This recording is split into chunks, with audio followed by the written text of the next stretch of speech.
Okay, folks. Well, we're not as late as usual, so that's something.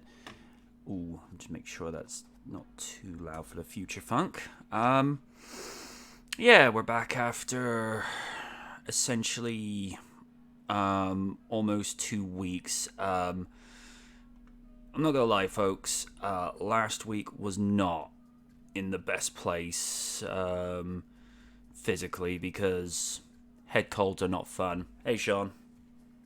Um, I would have come on here, but it would essentially been me resigning this 2 hours. Well, today on Sunday Night Live, we're going to try to do this show while trying to sound like a nasal librarian who really should have taken the day off. Or, or damn it, you beat me to it. Yeah, so it would have been 2 hours of that, folks, and Steve can vouch for this. Even when I came back for Sonic Tuesdays and Jurassic Wednesdays last week, even then I was touch and go. So, to be fair, there was a lot of it going around. oh, sweet Lord, yes. But hey, we're here. I'm going to start off the proceedings for this week, and this is going to please one Zen Master. Oh. It is reported Creed is reportedly getting an anime from Amazon. Following the success of Creed 3, it looks like the franchise is ready to expand under the guidance of star Michael B. Jordan. After the latest Creed movie earned well over 100 million globally in its opening, executives are ready to see what else the series can do. Now, a new report suggests the Rocky franchise is already laying plans at Amazon, and one of the projects includes an anime. And as we all know, Michael B. Jordan, he loves anime. The report comes from Deadline as the trade shared Amazon's film and television divisions are in talks to expand the Creed movie franchise. Right now, plans are still in their infant stages. Shut up, watch. But Deadline suggests a Creed anime is being eyed as a potential release. Details are sketchy because some of the conversations are still in exploratory stages. But we hear that an anime series connected to the Rocky spin-off IP is in the works, and there are ideas for a companion live-action TV series. According to the report, Amazon has had meetings with Jordan as he's the star of Creed, and its most recent director. The plans for the scope of the universe have gotten bolder in the wake of Creed 3's big debut. The trade writes, but as of now, Amazon and Jordan have not committed on this report through their reps. As you can imagine, the success of Creed 3 has surely emboldened plans. It seems Creed's showtimes are almost sold out, and its opening weekend outdid box office predictions domestically by more than $15 million.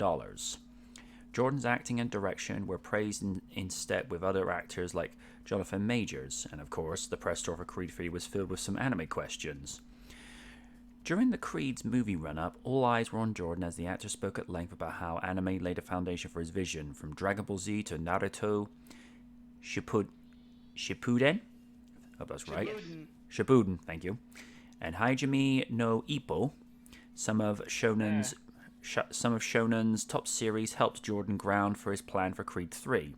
Now, it sounds like the actor might get the opportunity to give Creed its own anime, and there are honestly few better suited in Hollywood to tackle such a project. What do you make of the latest Creed report? Would you tune into an anime take on the franchise? I would at the very least give it a look, because we know that Michael is a more than talented actor. And from what I've been hearing, very gifted as a director, and he clearly has a very specific vision that he likes to adhere to. So, at the very least, I'd say, yeah, I'd be open to at least watching it just to say, yeah, this looks okay. Raiden? Well, speaking from a person who watched Creed 3 Friday, yeah, I'm definitely all in with this. I mean, when you watch the film, when MJB says he added a lot of anime elements to it, especially with the final fight, yeah, you definitely see it. Like, it looks a little bombastic to some boxing movie standards, but no one's gonna tell MJB to direct his own movie since he's a massive anime fan. So yeah, even though if it's good or not, I feel like it won't top Hajime no Ippo because I feel like with that one, it's one of the greatest boxing animes to ever live. Kind of like how in a lot of sports related animes, like for example, Slam Dunk, it's one of the best sports anime. Even though I kind of sort of prefer Kuroko no Basket because I don't know, kind of weird. It's like it's DBZ with basketball. But getting back to the topic, yeah, I'm totally all in with this. I did not expect it, but hey, I'm very happy the success that Creed 3 has, and yeah, I can't wait to see what it's going to be about, what what animation studio that he's going to use, because I know for a fact he has connections, and trust me, it's when you watch the movie, it's he has one little thing that had me squealing in there, and once you guys see it, I can't wait to talk about it. But yeah, with this, I cannot wait. All I gotta say is, gimme, gimme, gimme, gimme. And gimme. Madam President. I mean, I'm all for like having like an anime adaptation to anything as long as it's done right. And I'm assuming with Michael B. Jordan at least behind it, so with someone who's a massive anime fan, they've gotta have like some like there. Otherwise, it's just gonna be a complete mess or something like that don't look right. Which is again, that's all I can say. It's like I'm glad that this is happening, and I'm like, if it gets off the ground, we'll see what happens. Fair enough. Sir Stephen. Well, Creed has certainly been popular at the box office. I mean, yesterday we've had more people come in for it than we've had for the majority of stuff for the last couple of weeks. So there's definitely an audience there for it. And just like Lid said, as long as they keep true to the characters, then I don't see why not. Alrighty then.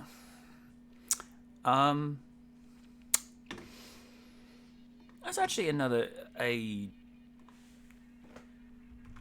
topic I'm going to essentially get into now, because we like to, because last time on the show kind of introduced a new format of saying open discussions, and the open discussion is simply this: what anime would you like to see revisited?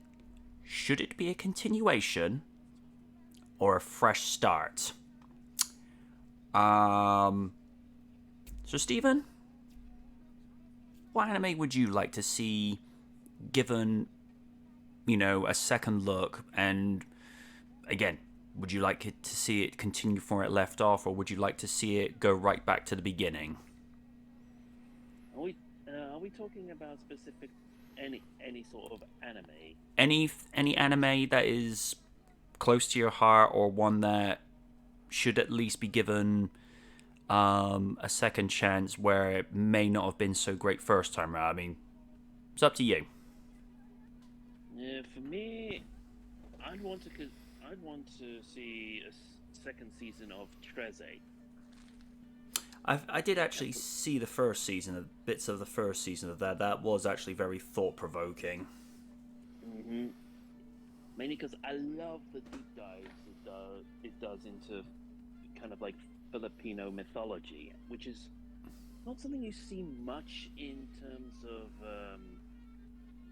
films and media. I mean, when you tend to think of mythical things, you you instantly think of things like from Greek, Norse, Egyptian, sometimes more a lot of times when it comes to anime, it's all sort of Asian and particularly Japanese lore Hmm. that you see explored, but not really much is touched in the ways of Philip, Filipino myths and legends. All right.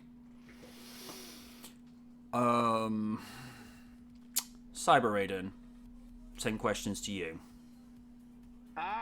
For me, there's a lot, but one in particular that I would love to see. Well, I have two. One, Claymore. Mm-hmm. I thought that series was really good. With basically what the premise, what the premise was for that one anime was, it is basically, let's see. It's been a long time since I've seen it, but let me get to the plot right quick. It's basically set on a fictional medieval island where humans are plagued by Yoma, humanoid-shaped shifters that feed on humans. A mysterious group known as the Organization creates human Yoma hybrids to kill Yoma for a fee. These human warriors wear armored uniforms. Public refers them as claymores, linked to their claymore swords or silver-eyed witches due to their silver eyes. So, honestly, I thought that one was really good, and it sucked that it only had, if I remember correctly, 26 episodes that ran from April 4th, 07 to September 26th, 07. Thought, I can't lie to you, and it was done by Madhouse. So I would love to see that come back. And I lied. There's two more, but I'll be a little quick with it. Second one is Air Gear. Basically, think Jet Set Radio except anime. Oh. I would Okay. love to see the continuation of that, but I feel like that only got less episodes, and I would like to see a continuation of that in the future. Last but not least, I have to go with Drifters. Yeah, I had a lot of fun with the anime. It's basically where a mysterious organization from a different dimension takes legendary real warriors to face off against another organization called the Ends. One of the main characters of it was it Oda Nobunaga, Shimatsu Toyohisa, and let's see, like I said, it's been a while, but I used to love watching this practice back in the day. Let's see if I remember. Okay. Yeah, Shimatsu Toyohisa. Oh, Natsuno Yoichi. Yeah, they're basically the main three that takes on the main antagonist, the Ends. One of the villainous organization has Joan of Arc. Oh. Oh shit. Yeah. This time, like, we all know the story of Joan of Arc, except in the end she got burned by the stake. So basically with her is like she says screw humanity, and her main power is fire. Oh. Oh hell yeah. They also have Anastasia from the Oh shit. Okay. Yeah. It's a crazy anime, and it's done by the people that did Hellsing Ultimate. Wow. Yeah, I'll send it. I'll get the opening for you guys. But yeah, those are the main three.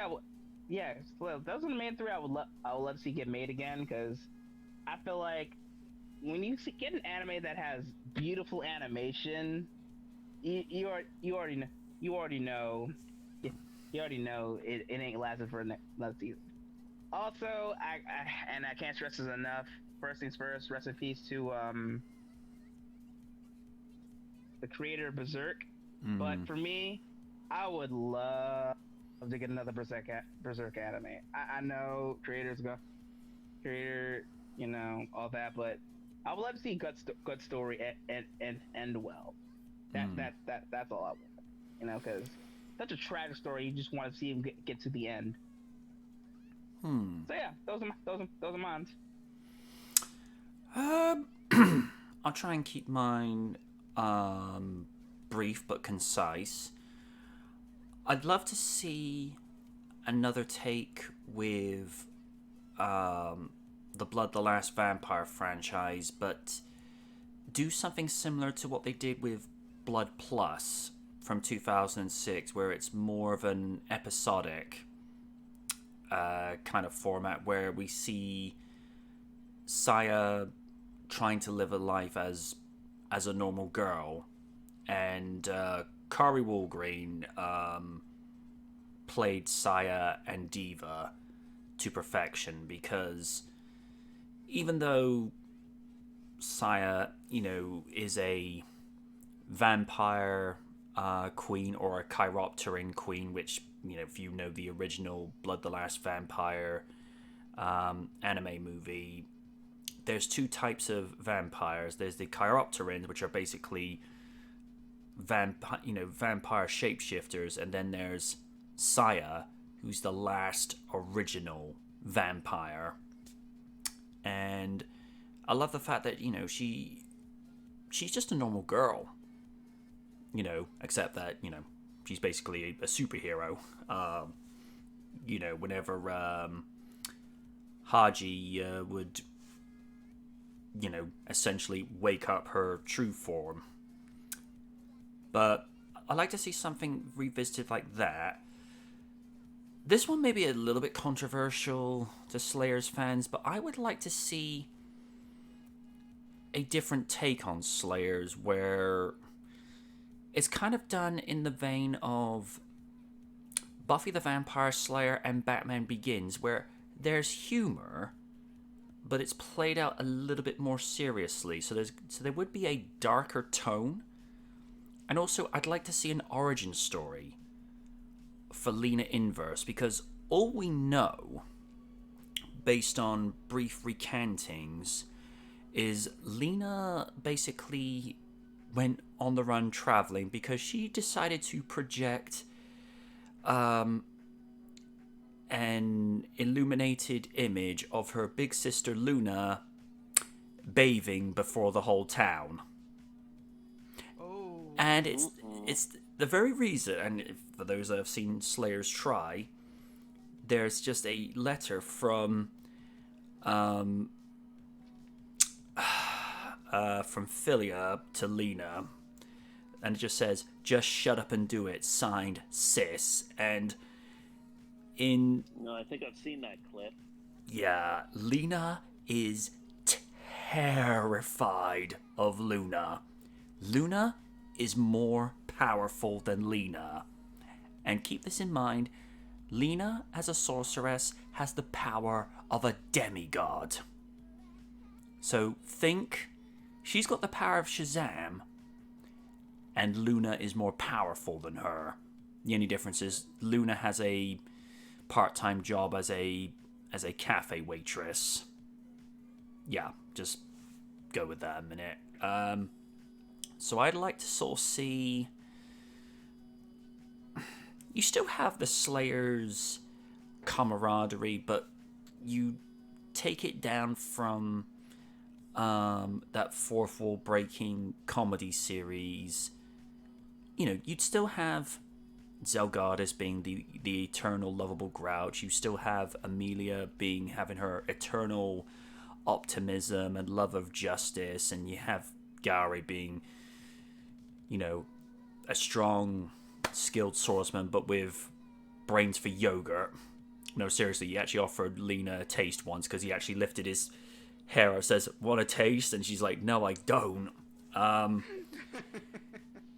You still have the jokes in there of, people would mock her because she's short-statured, bad-tempered, and I was saying this to Win the other night. I've noticed in the OVAs, they make jokes about the fact that she's not so ample-busted, and yet the animation style, they're very omnipresent with what she wears, because Lena's very traditional in the sense of sorceress attire. I mean, she hates the color pink because that's her code. She's the pink sorceress, whereas in the OVA she's got long red pants, trousers, and a short sleeve yellow top. But it's the way that the art style's done. It's like, yeah, they go and say she's flat chested, but it's like, you sure? Just saying.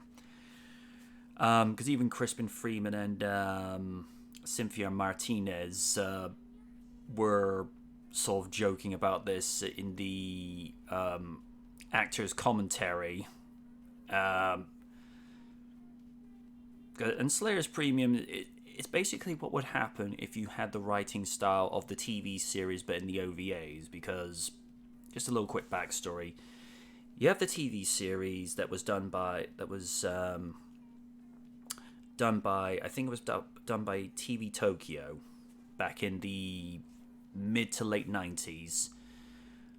But the only way we were able to get them is if we did imports, because Software Sculptors did the dubbing whenever it would come through Central Park Media, and all we would get from ADV Films was the OVA. So you'd have Slayers the motion picture, Slayers Great, Slayers Return, Slayers Excellent, which Raiden has bear witness, especially with Naga's laughing. Ugh, that's just... Lord Jesus.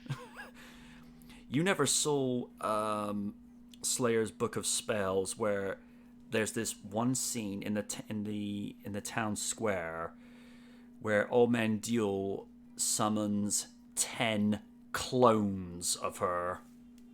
Now, picture Naga's laugh, but there's now 10 of them. Ugh. Yeah. Oh, jeez. So yeah, I'd like to see, not like, this is so dark and gothic that it make, Batman Begins and The Dark Knight look like 60s Batman TV on Disney Plus hour. No, it's not what I'm asking for. Wow. If you can get the tone and direction of a mixture between Buffy the Vampire Slayer and Batman Begins to where it's not too, there are stakes to it, but there's enough, that right balance of darkness to where it looks credible, but it's not going so deep like, do we need to stage an intervention here? Because we feel like you're going a little too deep with this. Because like I say, there's dark in terms of real world, because there's a lot of stuff that goes on where there's just some messed up stuff, from people's attitudes to certain situations with regards to war, crime, and what have. Because I suppose in the context of things, dark does not necessarily mean anything mythic with regards to ghosts and various other worldly things. Dark in terms of just the tone and the humor, or the way that they go to tell the story. I mean, look at Batman Begins, as I just mentioned. I feel like that was kind of a realistic version of like the 1989 tone, where it's dark, but Batman Begins is probably something you could let your 12-year young watch, as opposed to the 89 movie, because the 89 movie, when it came out here originally, was Certificate 15. And at the time, that was the highest rated certificate for a superhero movie, until like one movie down the line got like an 18. Which again, for a comic book movie, that's a bit of a big deal. But everyone tries to go for that PG-13 rating because, well, that's where the money is, Although, I will say, for Logan, I think Logan was a 15, Steve? I think so. I mean, Logan, for it to be R-rated, it worked.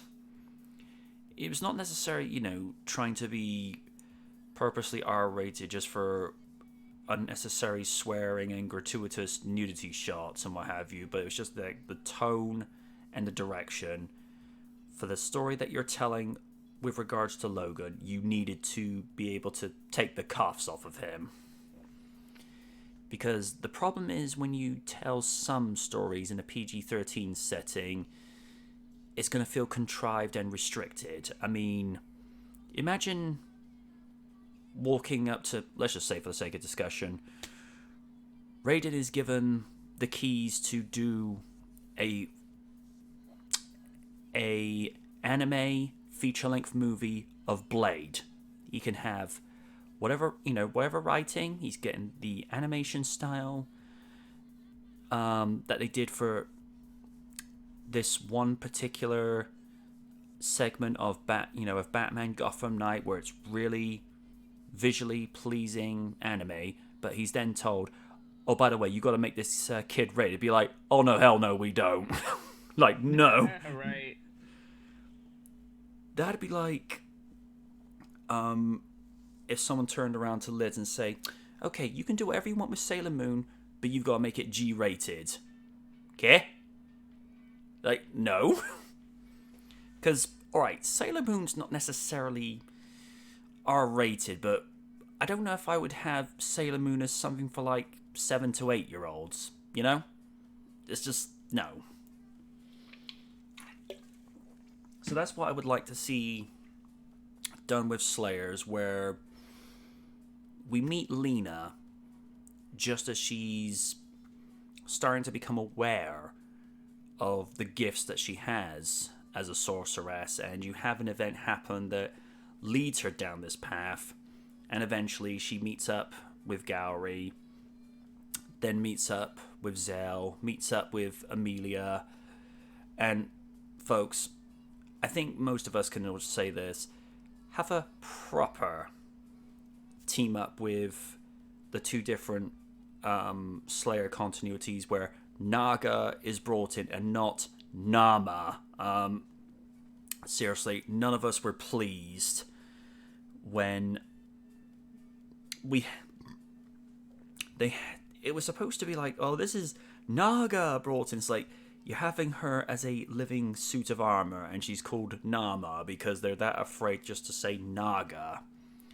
And there was this awkward moment where, and I don't know how Veronica Taylor and the other voice actress were able to do this without multiple takes, where, in order to keep Amelia safe, Nama essentially did a Mark 42 from Iron Man, where she kind of like separated herself off and she formed herself around Amelia. And I got the joke straight away. She's like, it's just like, Amelia, you're inside me. And I'm like, whoa, whoa, whoa, whoa, whoa, whoa, whoa, whoa. And I'm like, oh, I see what you did there. It's like, okay. It's like, you know, yes, she is within the suit of armor, but someone else could look at that and go, okay. And what made that moment super awkward from a writing point of view, in the Slayer's continuity, Naga is Amelia's big sister. Oh my god. Wait, God, what? the implications.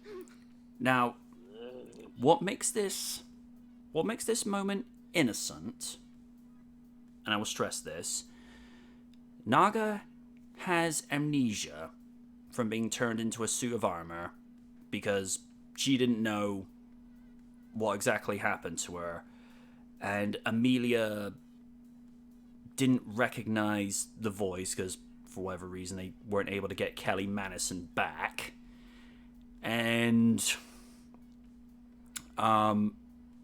they weren't aware that the two sisters were essentially were speaking to each other. So in that one moment, there's an innocence to it, because it's like they don't know, because one of them doesn't remember and the other doesn't recognize the other. So in that moment, it's like, okay.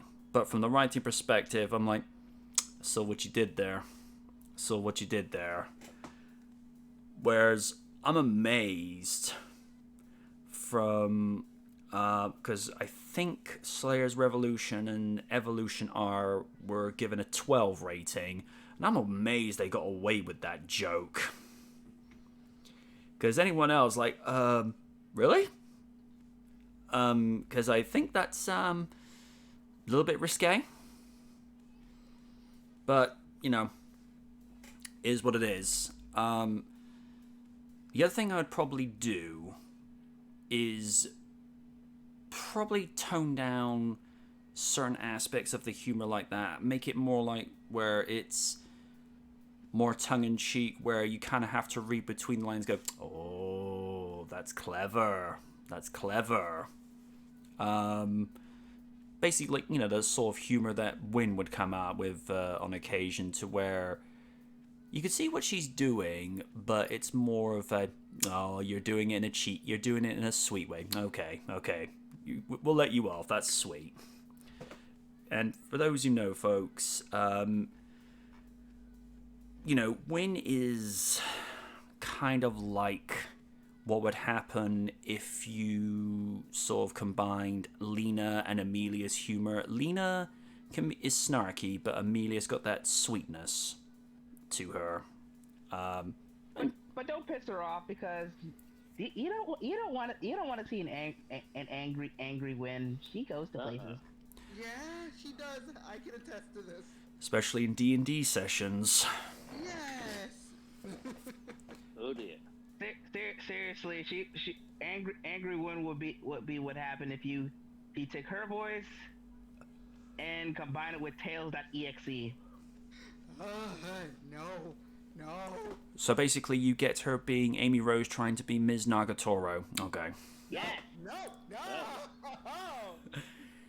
Hello, Sonic Senpai. No. I'm turning into Charlotte Booth. How can you be? You're actually talented. Not sorry. Not sorry. So yeah, that's probably the two I would, you know, dust off and give it a fresh look. And this underlining thing goes without saying, no politics.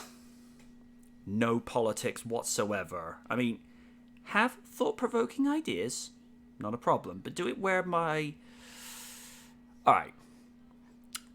We have two comparisons here. We have Stephen that just sort of leaves like this small little note for, say, future D&D sessions for Liz, where she's like, where he just says, play it more subtle and play it more like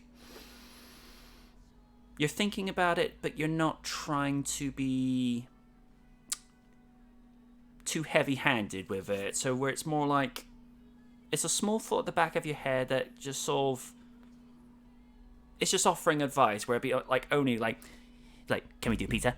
Can we do pizza? Can we do pizza? Can we do pizza? And just like, honey, do this one more time. And there will be a certain can of drink that you don't want for a while. No, if that were the case, it wouldn't be pizza. It'd be him suggesting Taco Bell over and over again, even though he knows I can't stand it. Like, You want to live to see tomorrow? like, Shut it. it's like, Taco Bell, like, honey, No. yeah. If anything, the only thing you should get is Baja Blast. That's the best Mountain Dew flavor. It's like, Don't at me. it's like, honey, yes. Do you wish to sit through a 40-minute Triple H promo on repeat for 6 hours? No. Then sit down in the corner and play on your Nintendo DS. I will do as you command, Madam President. I will do so whatever you want. Really now? Oh shit. Speaking of the devil, he's here calling me right now. Give me 1 second. Sure. Okay. Got you. So yeah.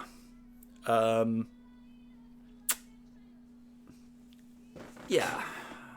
I mean, I know that, you know, based on a link that Steve gave me, Thunderbirds Are a Go was not the first attempt to bring the franchise back. They wanted to bring it back in 2011 with an approach that was not too dissimilar to what we got given, but the only thing I would say is I was not a huge fan of some of the art.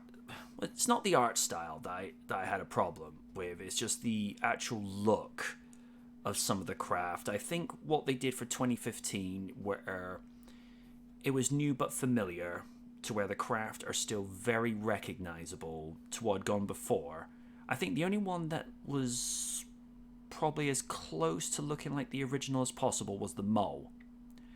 But Thunderbird 2 was unrecognizable. Thunderbird 3, I don't even know what they were doing with that. And I don't think the approach to make every single one of the Tracys all teenagers was the right way to go forward. I mean, I understand making them younger to a degree, where Scott is still the eldest, but you can clearly see that, you know, he's in his early to mid-20s like he was with the original series, because with regards to the age range, it depends on which source you get you're looking at it from, because back in the day it would say Scott was 30, Virgil was 27, John was 25, and then years later says, oh, Scott's actually 26, Virgil's 24, John's 23, Alan's 20, and it's just like, okay, whatever. Whereas the most recent series, you can tell they're so much younger, especially the way Alan is depicted, because he's so much shorter compared to the rest of his brothers. And if it's suggested like he's supposed to be like 14 or 16, it's like, would you really let a teenager that young pilot Thunderbird 3, knowing how unpredictable teenagers can be? Nope. So yeah. Has anybody been saying anything? Oh shit. Oh, there's quite a few comments here. Dan says, I want to see a brand new Samurai Pizza Cats. That would be very interesting with a modern art style. I haven't seen that show in a long time, but I loved it. Sean says, I would like to see a Pokemon Mystery Dungeon series, but with an original story to go with it. They kind of like did one or two specials with that kind of thing, but they never really went anywhere. I think it was more or less a tie into the games.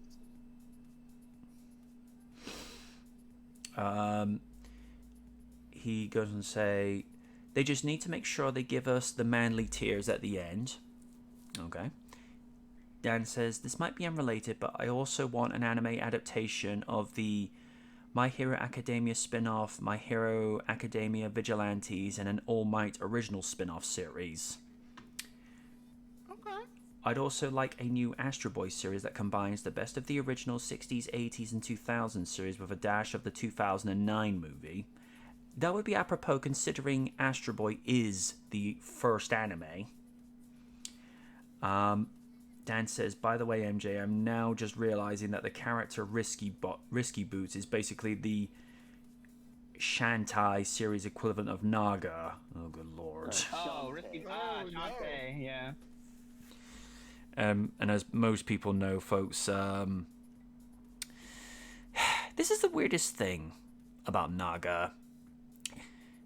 She dresses like a floozy, but that's basically where the comparison ends. The only thing about her is she's basically a slightly, I suppose, an arrogant, more egotistical version of Lena. Now, Lena would, go on her tangent, say, I'm the most beautiful, talented and powerful sorceress you're ever likely to see, this, that. And to be fair, considering some of the things she's capable of, she has some reason to have that claim and what have you. But Naga, I'll just say this as best possible. Naga is a female sorceress equivalent of Tony Stark's narcissism on steroids. Oh, no. And funny thing, I could imagine like a Stark Snarkov contest between Stark and Naga, where basically take the scene from the first Avengers movie where they're all taking pot shots at each other, paste in Naga in place of Captain America taking swipes with Stark. That's basically how that conversation would play out. So the difference is Captain America is noble and forthright, whereas, well, Naga's basically a taller and more enhanced version of Lena physically, and it's something that Lena hates. Even Cynthia Martinez would say in the behind the scenes stuff of, I think it was, yeah, because they did some stuff with Slayer's Excellent where, because there was a licensing issue, where ADV Films weren't able to release the English dubs of Slayer's Return, Slayer's Great, and Slayer's Excellent, even though these were produced in 98-99, for whatever reason, like I say, they just weren't able to do it. And then fast forward to 2003, the licensing issues finally get resolved, and there's this standoff contest where they decide to take pot shots at each other, and Lena is just about to swipe Naga with a quote slipper slap, and all Naga says in response to put Lena down is flat chest, and Lena goes down like a sack of potatoes. It's just, and even Cynthia's like, that just wasn't right. But that's just how Naga is. Very insecure, very high on herself. She's basically the opposite of Amelia, whereas Amelia is humble as a character, but she's very overzealous with regards to her love of justice, because she gets that from her father, Prince Philionel, who's just eagerly over the top with that kind of thing. So, yeah. And I think, like I say, we'll move on from that discussion now. Let's see, what shall we look at? We may as well rip off the Band-Aid. I know Raiden said he thought he was done with this, but this is what has come from Marlon Wayans, and it's just like, he said Chris Rock was trying to heal during his recent Netflix comedy special. I got something to say about that. Chris Rock's recent Netflix special, and said Rock was trying to heal in that moment. As reported by People, comedian Marlon Wayans recently revealed that he believes Will Smith and Chris Rock are still hurt by last year's Oscars slap. I think probably more Chris than Will, because, well, we don't need to go there. During a guest appearance on CBS Mornings, the White Chick star talked about Rock's recent stand-up special on Netflix and how he worked his own feelings regarding the incident into his HBO Max comedy special, God Loves Me. In regards to Rock's comments made during his Selective Outrage special, Wayne said, "It was good to hear him speak about it. You could tell it was passionate. What you heard was somebody that was hurt, somebody that was finding their way to heal in that moment." The comedian went on to say he'd reached out to the Emancipation star at the Oscar slap occurred, and noted that Smith's actions during last year's Academy Awards weren't the King Richard star's typical behavior. Wayne said, "I think Will's hurt has nothing to do with Chris. Maybe something that's happened in Will's life. That was a snap moment. That brother snapped. That's not Will. Will's composed." The Scary Movie star continued, "I don't think it's ever cool to hit somebody, but I do think that at some point we can't just let that just sit there. I think for our children, for our people, for the people, that we can't just sit in pain and not come to terms. I think we can all make mistakes, but at some point, let's sit down and come to the table and fix this. Just don't go to the Red Top Table interviews. Just saying." Ugh, No. Don't. Trust me, people, if you're watching, if you check those out, that shit's gonna numb your brain till you can't think anymore. People additionally noted that while talking to the Hollywood Reporter to the prior release of his HBO special, Wayans revealed that he'd chosen not to seek either star's opinion while working on the material for his new stand-up, which focuses on the Oscar slap. Wayne said, "In their art, they don't ask me, what do you think of this? I think as artists, we all do what we do, especially because it's such a sensitive subject. I didn't want their opinions. I just hope that they gauge and trust that I love them, that I'm being objective, I'm being honest, I'm being real, and that the purpose of this is more healing than it is deconstruction. When you're these idols in people's eyes, we don't have any license to fail, and what you saw was Smith fail." I actually have to agree with that. That can happen to any and every one of us under these pressures. He had the worst moment on the best day of his life. Okay. I'm going to speak as candidly, but as brief about this as possible. I think I'd like this to be the end of that situation. Now, some may ask the question, why did Chris wait so long to be able to talk about this? And I think the answer is very simple. Everybody takes, different amount of time to be able to heal in these situations and be able to find a way to, process their emotions and what have you, because in hindsight, yeah, should Chris have made the joke? I think it depends on your point of view. I think, Chris is just there just to try and make a light-hearted joke, and if anything, it was more of a compliment. And as I've been said before, it's a good look for Jada. Granted, she would prefer to have her full head of hair, but she does look nice like that. There's something very simple and elegant about the way she looks like that. And I've maintained this for the better part of a year. What Will should have done was just wait until things were over and gone backstage and say, like, look, man, she didn't appreciate that compliment. Well, that comment, I should say. Can we just not do that in future?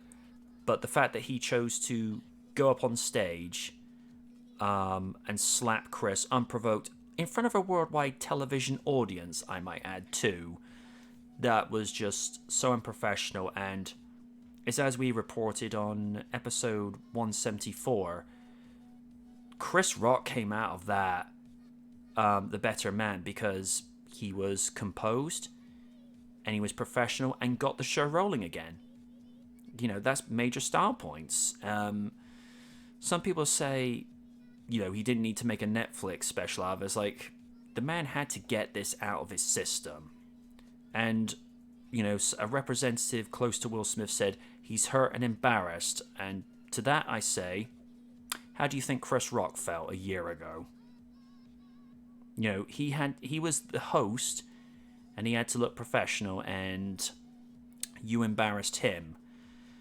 I respect Will as an actor and as a recording artist, but like Raiden, I lost a lot of respect for Will in that moment. And what Will could have done, he could have just looked at that and thought, okay, I probably had that coming. What can I do to better myself after that? And a lot of the stuff that Chris was saying, besides the Will Smith situation, I think a lot of people were low-key agreeing with what he said. How people have selective outrage.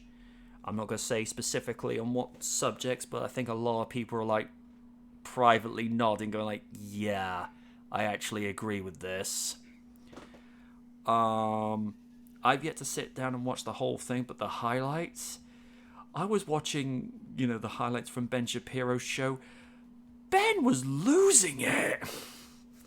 Because I think, from a lot of points of view, I think that Netflix special, a lot of people needed that. They just need to be able to laugh and just try to see the funnier side of things. That's my take on it. Raiden, I know you've not been a fan of this situation. This is, at this point in time, this will be the last time. Currently, we will talk about this, and then we will move on from it, because like you, like Steve, people are sick of this situation. So you have full range. Say what you need to.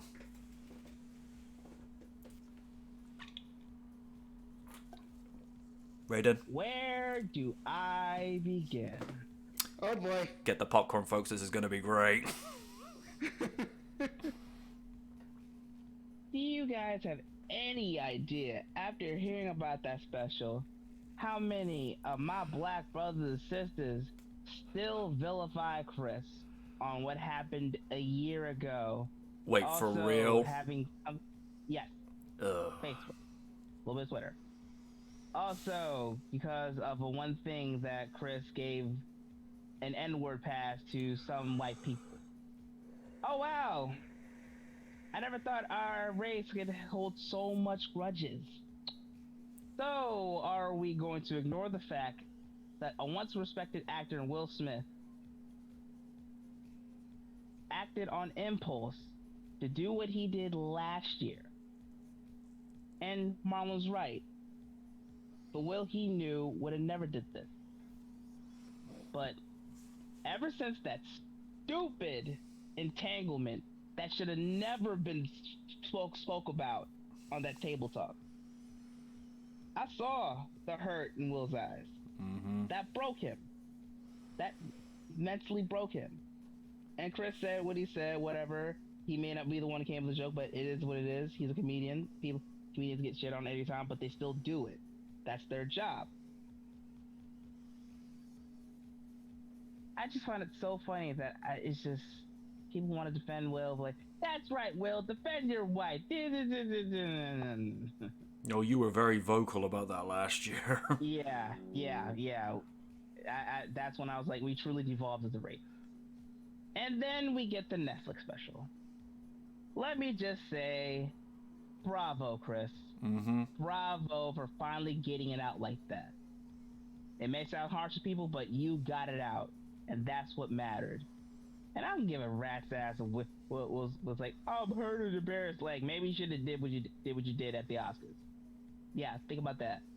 Mm-hmm. Think about that.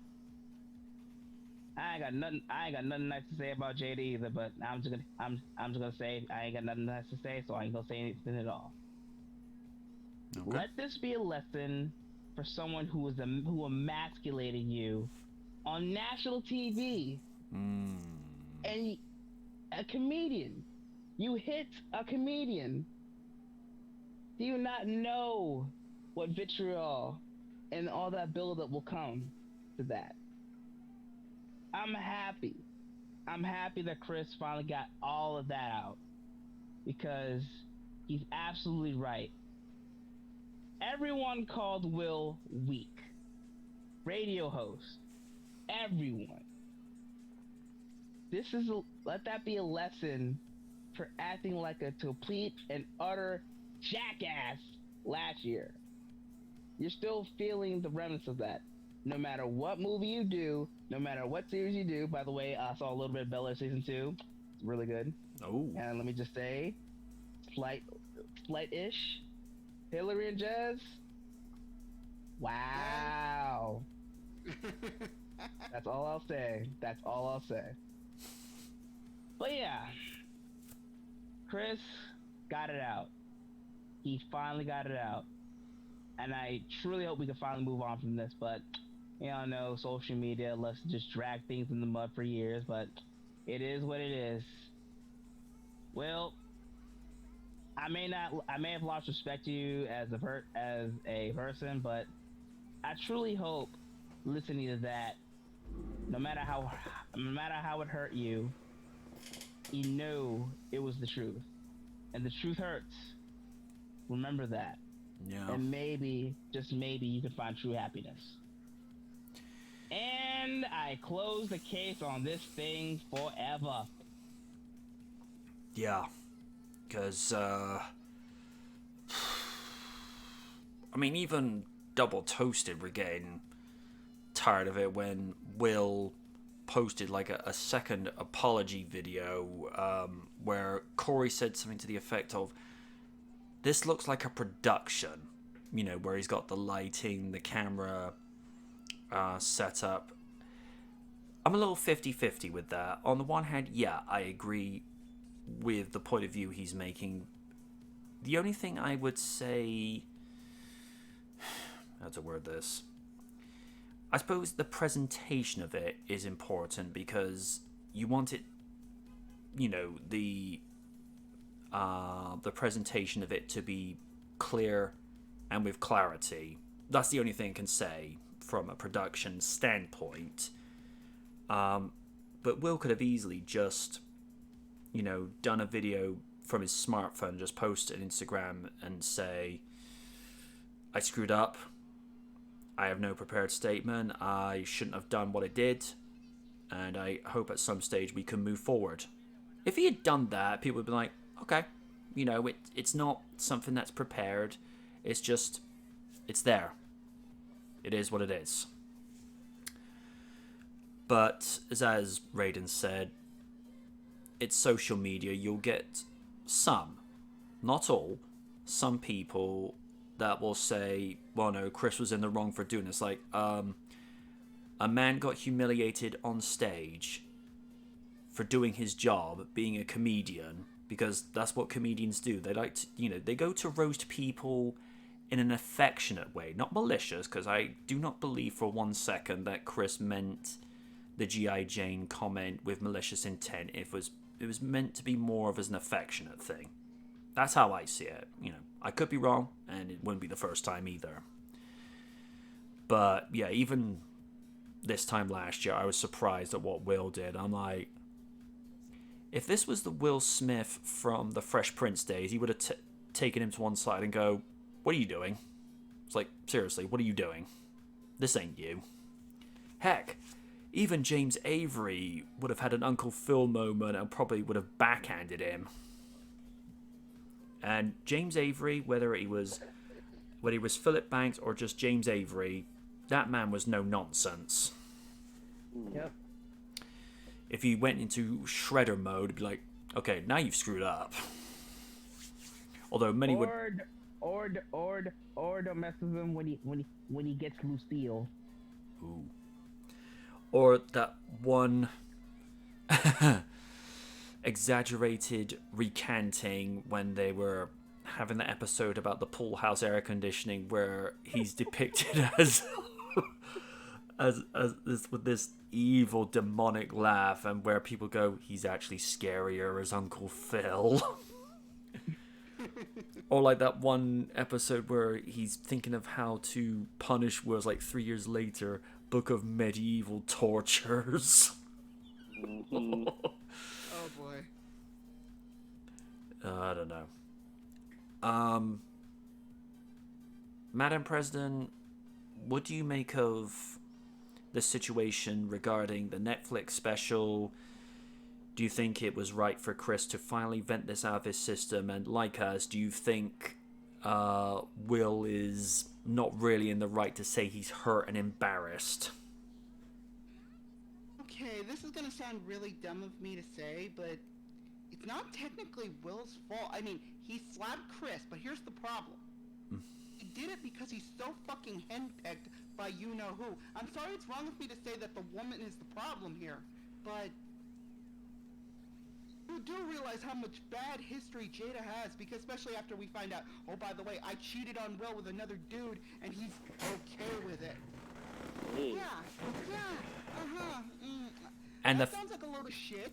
And the fact that it was the friend of their eldest child as well, which is like, okay. Oh God, it's just like, no. You have no right to talk. Will is allowed to laugh at a joke and not have to slap him for your honor. You deserve to sit down and shut the fuck up. Alright? You are going to eat a lot of crow, and that's what you deserve. Not giving her the little pass because, again, she's a woman in Hollywood. Yeah, she also cheated on her husband.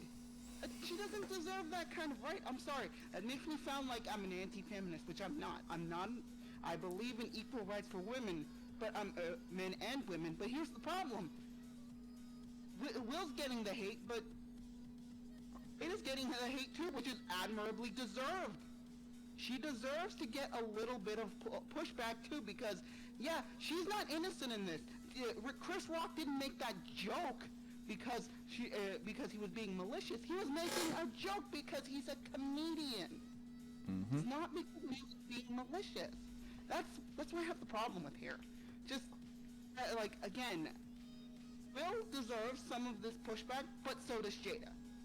If we want to be equals here, deserve to get a little bit of heat here. I'm glad Chris got this off his chest. That's what he deserves, to at least get to say this and not have any pushback from Will saying, oh, this, and this. I'm like, slapped him. Sit down and shut the fuck up, alright? You slapped him because you are too henpecked, because I cannot say the other word because Twitch. But we all know what I mean, right? Yes. Mm-hmm. So in other words, crow Jada, because you're just as guilty as Will. So sit down and shut the fuck up. And my husband is in the outside opening action figures. Ooh, Gundams? So he bought a bunch of like action figures. Some of them in the plastic-free wrapping. Oh. Ooh. Oh. I got those. Well, here's the thing, Lids. You're not anti-feminist. You're just anti-bullshit. I don't like that kind of bullshit. I'm with Oni on the all fronts. I'm sick of both of the bullshit. Oh, you found it? Good for you. But yeah, I'm sick of the bullshit from both sides. I'm on the fence especially when it comes to stuff nowadays. Just I try to stay on the fence, but it's really difficult when both sides want to pull me down the other side of the fence, and I'm sick of it. Yeah. And it's like Raiden said. What? Shut up. It's like Raiden said a year ago. If Will wants to heal, he needs to get away as far away from Jada as possible, but he won't. He won't. I think what it will take one day, she will screw up so badly to where he'll take one look at her and go, I'm out. No big thing. Just say, I'm out, and then just walk out the door. And on that day, we'll just say, good for you. Don't make a huge speech and just say, good for you. And hopefully everyone can move on from it, because this has dragged out for far too long. And would I be right in thinking, Sir Stephen, just like last year, you're going to pull a mulligan? Yeah. There's nothing I can add to the whole situation that hasn't already been said. Fair enough. Okay, let's see. What to pull from here? Well, we go from one controversy to another, but this is for a different context now. Okay. And that is simply 5 Hollywood franchises studios should never reboot, and the 5 they did unsuccessfully. Oh, God. Oh boy. And when it comes to Back to the Future on this, I know what someone will say, but someone else on this website talked about a reboot of it. Yeah, this is from a different writer this time, not from the same writer that we chewed apart back in December, so we're good. Film franchises have become the name of the game in Hollywood for quite some time now. Movie franchises are the cornerstone of Hollywood success. They have the power to captivate audiences, generate millions and millions of dollars in revenue, and establish a legacy that lasts for decades. Still, the fact remains, the studios can't reboot some movie properties. All I'm going to say is stay away from Back to the Future. Stay away from the original Jurassic Park. Don't reboot it.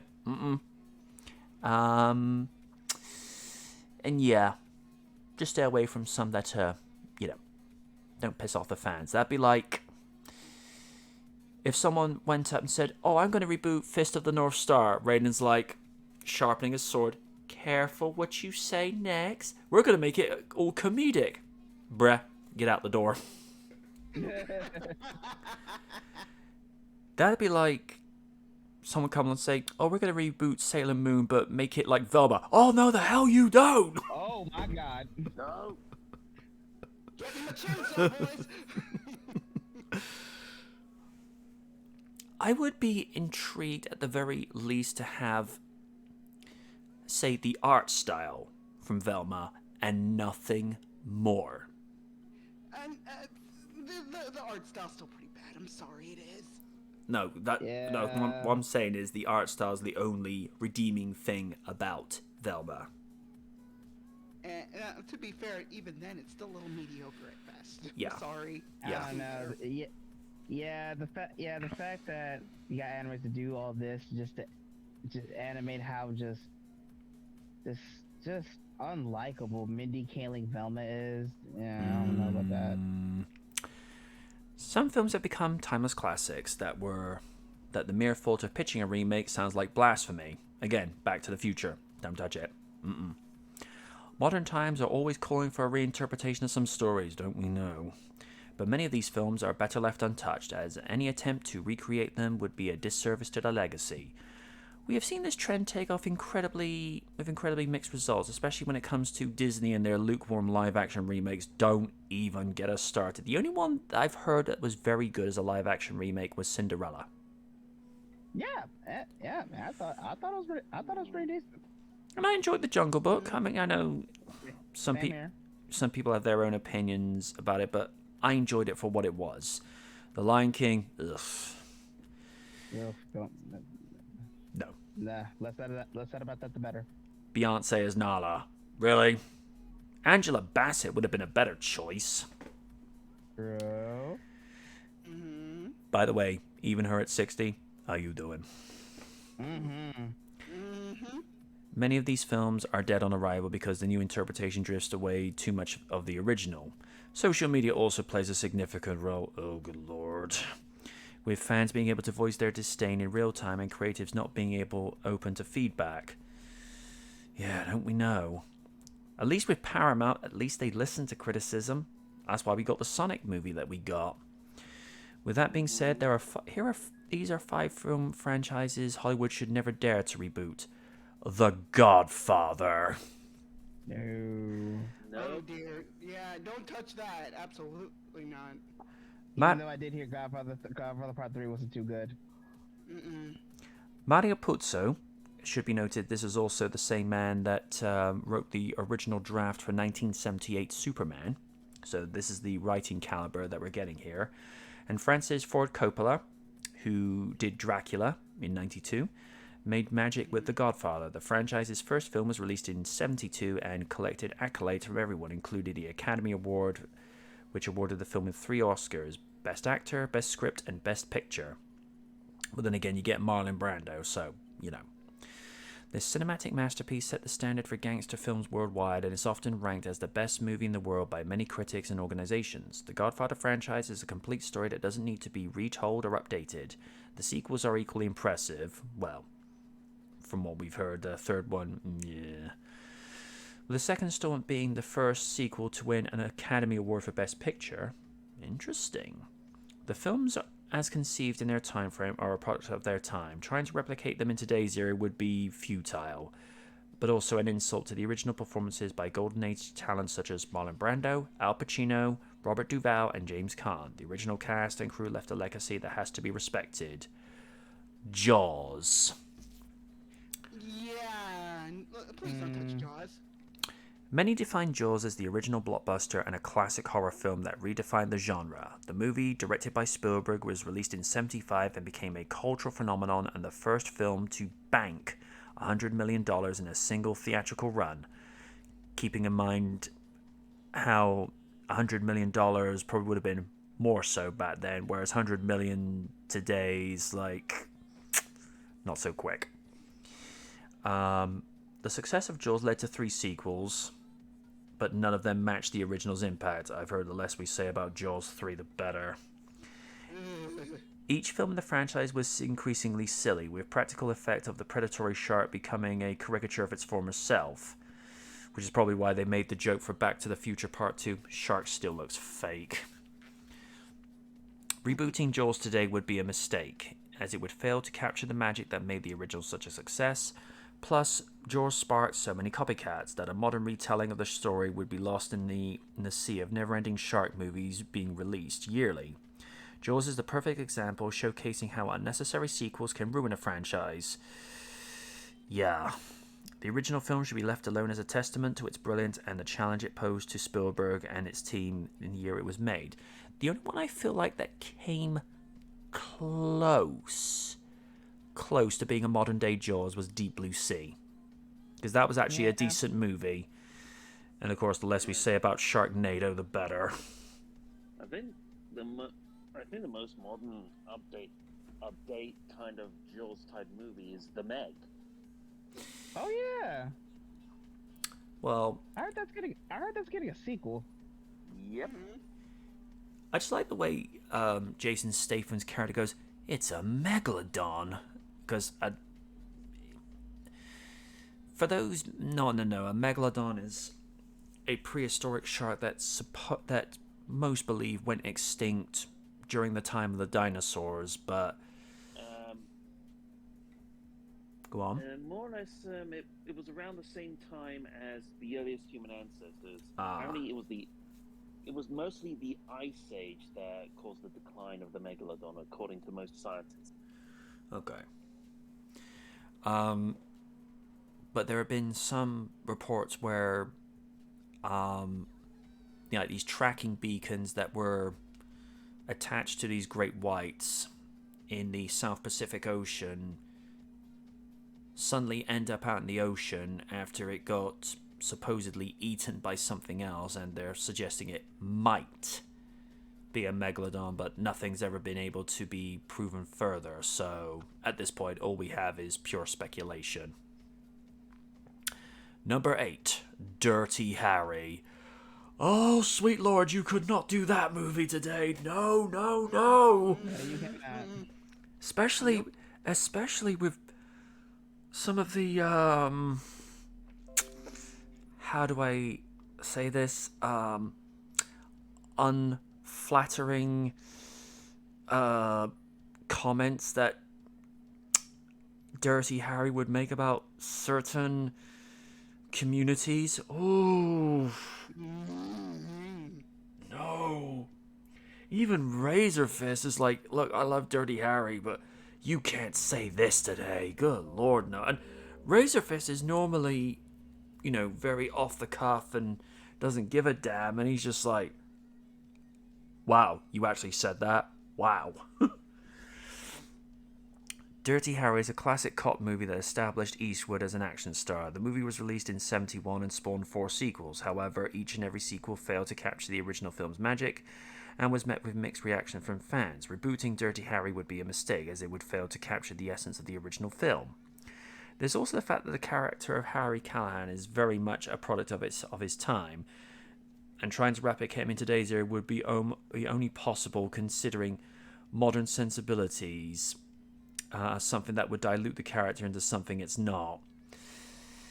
Yeah, because back then it was more, I want to say, socially tolerable, and I'm saying that in loose quotations, because again, that you could get away with a lot more things back then. Now, no. Dirty Harry set the stage for almost every cop drama made on film or TV. The original story places a hardened cop in a showdown against a facsimile of the Zodiac Killer. Modern storytellers have gone beyond the scope of simple good versus evil confrontation with more elaborate scripts. That's why this character and franchise should be left alone as relics of the past. I feel like that last little bit's partially insulting from a writing perspective, but if we're talking about what you can say and what you can't say, that bit I agree with. Back to the Future. Back to the Future is a classic sci-fi film that has become a cultural phenomenon. The movie, directed by Robert Zemeckis, was released in 1985 and was followed by 2 sequels. Attempting to reboot this franchise doesn't seem like a smart move. Without Doc or Marty, a new venture into this world would fail to capture the magic that made the original film such a success. However, Hollywood seems dead on trying their hardest to place new characters in their old setups. The chances of them backfiring are high, as it already happened with properties such as Ghostbusters. Oh, don't we know? Rebooting Back to the Future would only dilute the impact of the original films and make the franchise fall into the soulless black hole that seems to have take hold of beloved properties to repackage them for the sake of nostalgia. The only positive thing I could say, and this is a huge what-if scenario, the Back to the Future script, as it was, I think you could put it in today, if they were to take, if they were to take a kid from, say, 2015 and say go back in time to, say, 1985 or even 1975, you could still have the script as it was and translate it to a modern audience, because I can't think of anything from the 1985 scenes that would be offensive to today's modern audience, because Back to the Future was a PG. I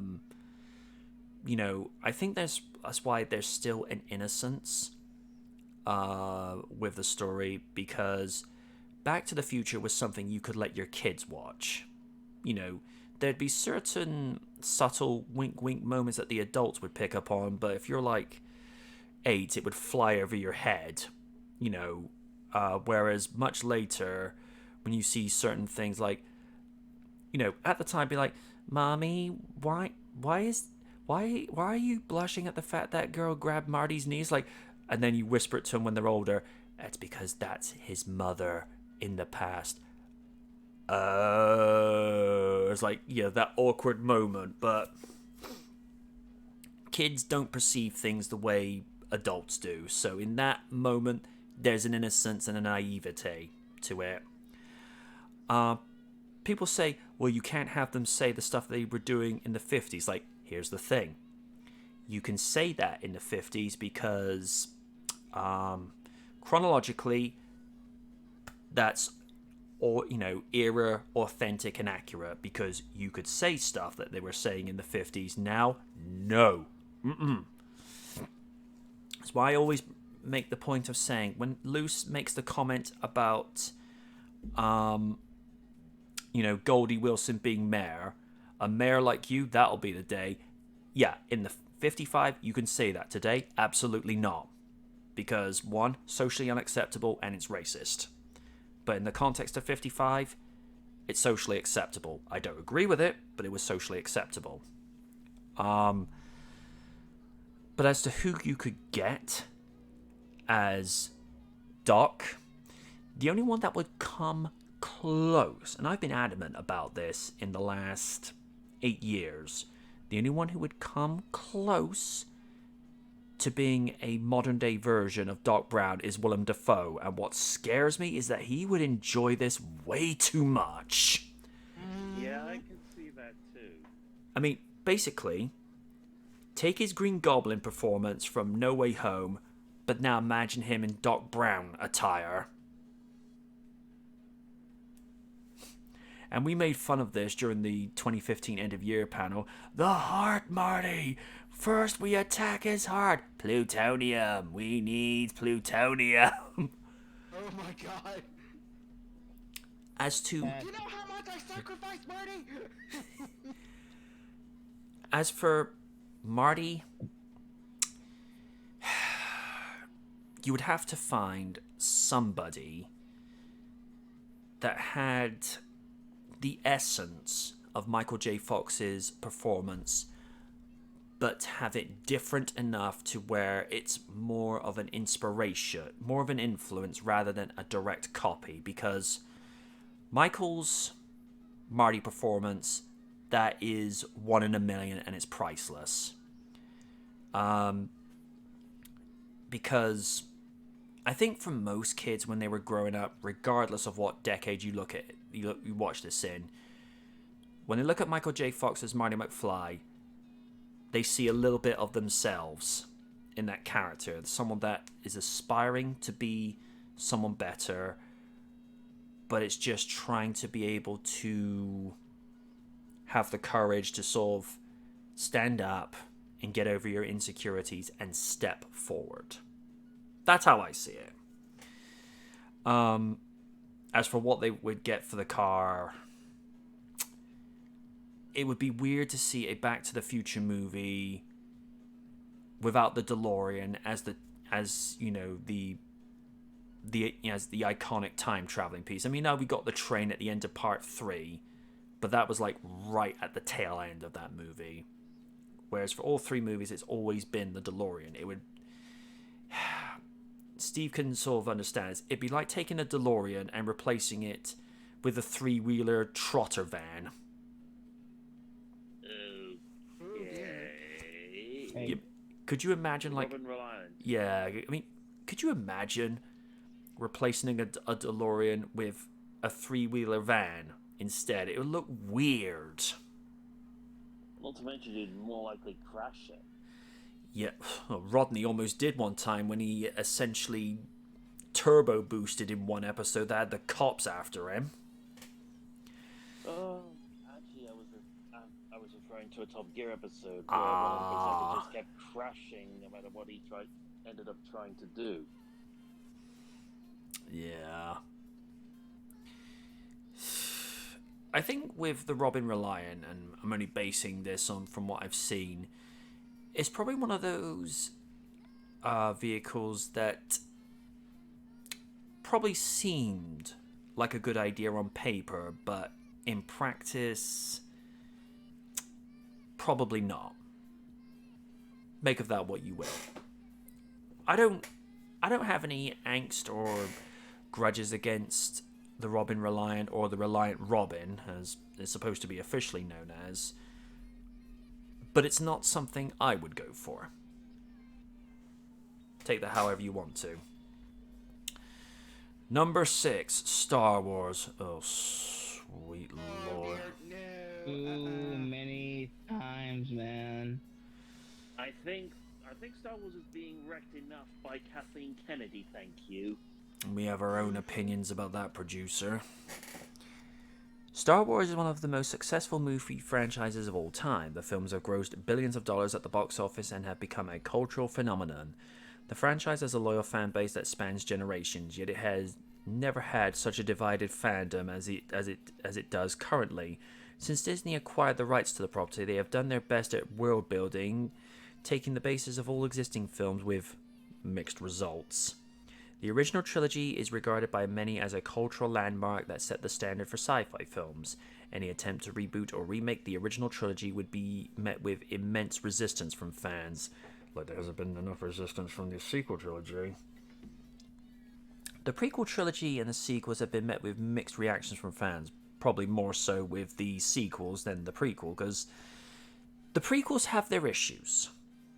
But at least with Lucas, he was trying to build up to what would be the originals. Because there are things that, let's put it this way. Episode 1, it's fit for purpose. Episode 2, we don't talk about that one. Episode 3, decent, definitive third in the prequel trilogy. That's the one that, if I have to rewatch any of them, I will always go back to the third one.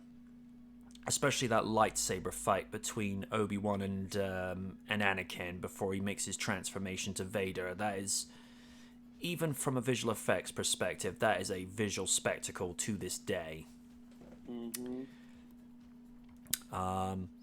With some warming up to the late efforts by George Lucas to drive us back to the galaxy far, far away as time went on. The sequel trilogy produced by Disney has yet to receive the same courtesy. I'm going to be nice here. The Force Awakens, at the very least, was watchable. I don't agree with this idea with Rey having this instant ability to be able to master the Force quicker, and then fans say, oh, you wouldn't say this about Luke. Luke failed 3 times before he became a Jedi in Return of the Jedi. Whereas Rey somehow mastering this one movie in. It's like, no, we didn't give Luke a pass. We watched him fail multiple times until he got it right. Because here's the thing that people seem to forget. Some of the greatest successes come from failure, because people who have succeeded are ones who went back time and time again until they got it right. And Raiden will probably agree with this sentiment. It is better to be humbled by a mistake than to become arrogant with a single victory. The Star Wars franchise is currently being explored thoroughly in shows like The Mandalorian, which that's probably one of the very few things of Star Wars that's actually getting a lot of praise. Yep. Andor and The Bad Batch, but any attempt to truly reboot or remake the films would only dilute the impact of the original trilogy. The only thing that we could say, if they actually went to hit the reset button, at least it would wipe out the sequel trilogy. That's the only good thing. Alright, when I say this from a tactful and constructive perspective. When I say I'm not a fan of the original trilogy, I don't hate it, but at the same time, I don't have the same kind of devotion to it in the vein of Jurassic Park or Back to the Future. I mean, I understand that people love Star Wars. I understand, and I get why that they're into it, but it's not something I could ever get into truly. I mean, for me, my go-tos: Sonic, Knight Rider, Jurassic Park, Back to the Future. You know, if there are people that love Star Wars, awesome. But it's not something I could get into, but I understand why people love it. Steve, would you say that's fair? Okay. And now 5 Hollywood franchises that have been rebooted unsuccessfully. And I see Raiden rolling his eyes going, this gonna be good. Reboots are a tricky business. It's a bold move for a studio to try and cash in on an existing successful IP, sometimes one's popular enough to build a cult following. These efforts can occasionally revive a franchise and bring it to new heights of popularity, such as what happened with the recent Halloween trilogy or the new Ghostbusters Afterlife. I wouldn't call Afterlife a reboot, I would call that a continuation, since it's actually acknowledging, the existing first two movies. Still, there are many countless examples of attempts to a beloved movie series that result in box office bombs and critical failures. Here are the 5 of the worst. Indiana Jones. Oh boy. The franchise is a beloved series of adventure movies starring Harrison Ford as the iconic archaeologist. After a successful trilogy in the 80s, the franchise lay dormant until 2008 when a 4th movie named Indiana Jones and the Kingdom of the Crystal Skull was released. While it was a commercial success, grossing over $790 million at the box office, it was criticized for its lackluster plot and inconsistent tone. The film was met with mixed reaction from fans and critics alike. Random had an opinion about it. Take that however you want to. People were especially critical of the nostalgia bait elements added to the script while trying to appeal to new audiences by making Indiana a father. Okay. Kingdom of the Crystal Skull failed to capture the magic of the original trilogy. Many fans were disappointed, so the franchise went into another slumber night after Disney acquired all Lucasfilm's IPs. A 5th movie is currently in development, and fans hope it can redeem the franchise and bring back Indiana Jones that they know and love. It's under Kathleen Kennedy. Good luck with that. Still, rumors of a bait and switch are circulating online, with many believing that the character is being replaced by Phoebe Waller-Bridge, who's being billed as a co-leading in the film. And of course, as we all know, Harrison Ford is replacing the late William Hurt as General Thaddeus Thunderbolt Ross, who will make his debut in the Thunderbolts, which means Harrison Ford will be Red Hulk. There's also rumors that he may appear in the 4th Captain America movie. Oh, okay. Oh, I dug into the stuff where they said that there were concept art of Harrison Ford, being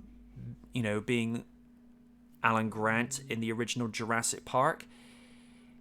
Funny thing, Harrison Ford said years later how he was bemused at Steven Spielberg for only casting him in indie movies, and Steven reminded him, "Let me remind you, you turned down Jurassic Park." He turned it down. You there, Raiden? Raiden, Oh dear. he's sleeping. Oh dear. Sorry about this, folks. Raiden. Raiden. Raiden. Okay. There we are. Okay. Nightmare on Elm Street. Oh dear. A classic horror movie that stars Freddy Krueger as the iconic villain who haunts the dreams of teenagers. The franchise was rebooted in 2010 by New Line Cinema with Jackie Earle Haley taking the mantle of Freddy, but the movie failed to live up to the original. I heard his performance was decent. Yeah. The original film spawned 7 sequels and is probably one of the most popular horror films of all time, next to Friday the 13th.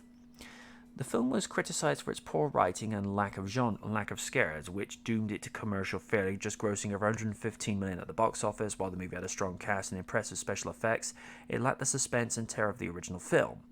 The reboot was a missed opportunity to offer a new spin on the franchise, and the fans were left disappointed by the lackluster effort to the point of leaving the property untouched to this date. Teenage Mutant Ninja Turtles. Oh boy. Oh no. Ninja Turtles is a beloved franchise of cartoons and movies that feature 4 turtles bearing the names of Renaissance artists Leonardo, Michelangelo, Donatello, and Raphael, along with their rat sensei, Splinter. While the property has had a long-standing presence in animation, no new live-action films were made after Teenage Mutant Ninja Turtles 3 in 1993. The franchise was rebooted in 2014, but the movie failed to capture the magic of past works. I was 50-50 with the Beatle era. I mean, there were parts of it I enjoyed, but you could clearly see that Michael Bay had his hand in the cookie jar with it. Well, what do you expect? It's Michael Bay. For me, if anything, let's just be happy it wasn't Alien Turtles. No. Oh yeah. I mean, I remember mean- when that went all the rounds on the internet. let's call a spade a spade. The original one that came out 2014, I thought it was pretty decent. I mean, it still captures what the turtles are about. You know, Megan Fox wasn't too bad as April O'Neil, She was alright. and Will Arnett as Vernon was pretty funny. Hmm. Then the second one came out, and yes, it definitely called back to what the original 80s cartoon was. Especially with Bebop and Rocksteady. But I don't like what they did with Casey Jones. That's just me. Yeah. I didn't like it either. I kept waiting for them to go, "You have failed this city." Yeah. I mean, don't get me wrong. I like Stephen Amell as an actor. I do. I think he's got a lot of talent to do just about anything, but I looked at him like, you're not Casey Jones. Sorry, you're not. Oh god. It reminds me of that line he said. It's like, "Hey, Big Daddy Lawbreaker." I'm like, why did you say that? No, I think I remember in a review someone saying, "Ready to forget how awesome I was in Arrow?" Like, oh god, no, please stop. Who wrote that line so I could punch him in the throat? I think the one of the casting choices that surprised me was Sheamus as Rocksteady. I was not expecting him to be that good. Same. Yeah, same. Yeah. The 2014 film was criticized for its poor writing, lack of character development. I'd have to disagree in that department. Over-reliance on special effects. They were in motion capture suits. What did you expect?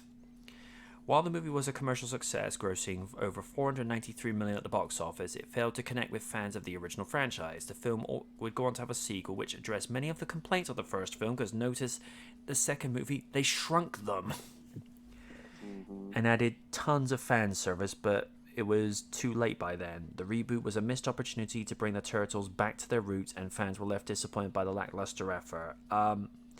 Like Raiden, I enjoyed Out of the Shadows. I felt it was a nice building on the foundation that had been left by the first movie. The biggest complaint I had with the first movie was, first of all, shaky cam. I'm sorry, Hollywood, that's gotta go. You know, I appreciate you're trying to recreate the environment of which it's in at the time, but when it gets to a point where you can't see clearly what's going on, it becomes jarring. I mean, this is one of the things I didn't like about Man of Steel. They could never keep that camera still. It's like, even, alright, this is apples to oranges, but Lids made the point of saying during the reaction and review of Suburban Night, Doug, get a steady cam. Because I'm sorry, we want to be able to enjoy a movie. Yeah. One thing that the article fails to mention is the animated 2007 movie. Yeah. That movie is I like that movie. That movie is severely underrated. Even though the plot was kind of eh, and I didn't and thanks to YouTuber Jax Blade, I thought Leo was a hypocrite, especially when it came to Raphael as a vigilante. Yeah. It's like in that one moment they were pre-acting out Batman versus Superman from Dawn of Justice. It's just like they're just coming off as hypocrites to one another. Although the idea of Raphael in a bat suit, then again, Donnie beat him to it by, at least a good 20 years. Because there's that one episode in 87 where Donnie, they do the cliche thing. Someone takes a knock to the head and their personality changes and he's now the Dark Turtle. That was actually a good episode. Yeah. With regards to the new movie that's coming out, I know that the teaser trailer has gotten a lot of mixed reception. I'm going to wait until I see maybe 2 more trailers before I decide if I'm going to watch it, because the only thing I can say constructively critical, I'm not really a fan of the animation style. It's not for me. That's the only thing I can say that's constructive. I do like the fact that, particularly with the turtle designs, there's more of an emphasis being paid towards the 87 series and the original 1990 movie with the way the bandanas are, but for whatever reason they seem to like having Raphael like he was in the 2014 movie, where it's a bandana that covers the whole top of the head, whereas the other 3 just have like that single strap bandana that just goes around the head. I don't know. I think the positive thing is they actually sound more like teenagers from how do I word this? From a point of view that makes sense, because most of the time whenever you get voice actors to voice teenagers, they usually tend to be either 10 years or, in their 30s when they go to voice them. I mean, voice actors like Rob Paulson, Cam Clark, and Barry Gordon had to be in like their 30s and 40s when they went to do the original.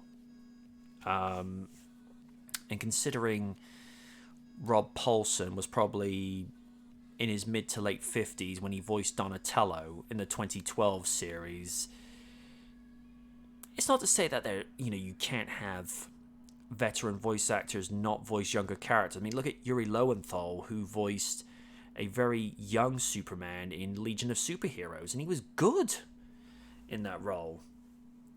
He's also very good in Defense of the Ancients Dragon's Blood. Seriously, folks, if you've never seen that Netflix original anime, give it a look. It's one that I've highly recommended to both Madam President and to the Adorable One. Win will have a field day with it.